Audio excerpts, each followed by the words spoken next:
son nom est dans toutes les mémoires. Michael Fagan, l'homme qui avait réussi à s'introduire dans les appartements privés de Sa Majesté en juillet 1982. Une affaire qui avait fait les gros titres des journaux anglais et fait trembler la couronne. Retour en 1982. Il fait nuit aux abords de Buckingham Palace. Mais Michael Fagan a une idée bien précise en tête, escalader la résidence d'État par un tuyau d'évacuation, afin de s'introduire dans les appartements privés de Sa Majesté.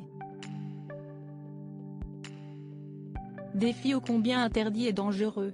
Mais relevé haut la main, l'homme qui souffre de schizophrénie réussit à pénétrer dans la chambre de la monarque. Pendant 10 longues minutes, Michael Fagan va converser paisiblement avec la reine, surprise en petite tenue dans son lit. Sans perdre son sang-froid, la monarque qui était alors âgée de 56 ans avait donné le change, tout en appuyant sur le bouton de panique près de son lit sans obtenir de réponse. Toujours en écoutant l'intrus, la reine avait tenté de joindre le standard téléphonique. En vain. Un valet de pied de service fera finalement irruption dans la chambre et l'intrus sera plaqué au sol. Élisabeth II, de la princesse à la reine d'Angleterre, retour sur sa vie en images. Michael Fagan, un fervent admirateur d'Élisabeth II. Michael Fagan sera arrêté et accusé d'avoir volé du vin, mais les charges seront abandonnées par la suite. Il avait souligné qu'il s'était déjà introduit dans le palais royal par le passé.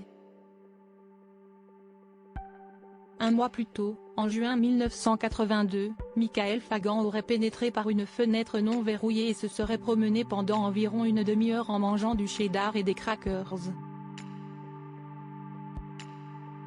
Au fil des années, l'homme connaîtra de nombreux problèmes avec la justice. Celui qui était resté un fervent admirateur de la reine avait fait quelques confidences en 2020, avant son jubilé. J'espère qu'elle vivra jusqu'à 100 ans.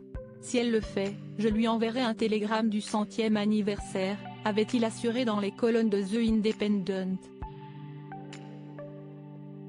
Il n'en aura malheureusement pas l'occasion. Lorsqu'Élisabeth II a rendu son dernier souffle dans sa résidence de Balmoral en Écosse le 8 septembre 2022, Michael Fagan a refait parler de lui. Nos confrères britanniques de Métro ont rencontré ce dernier, visiblement très peiné par la disparition de la monarque. Il a affirmé avoir été dans une église pour allumer une bougie afin de rendre hommage à la défunte reine avec qui il avait eu un entretien des plus privilégiés. Crédit photo, GoFINF.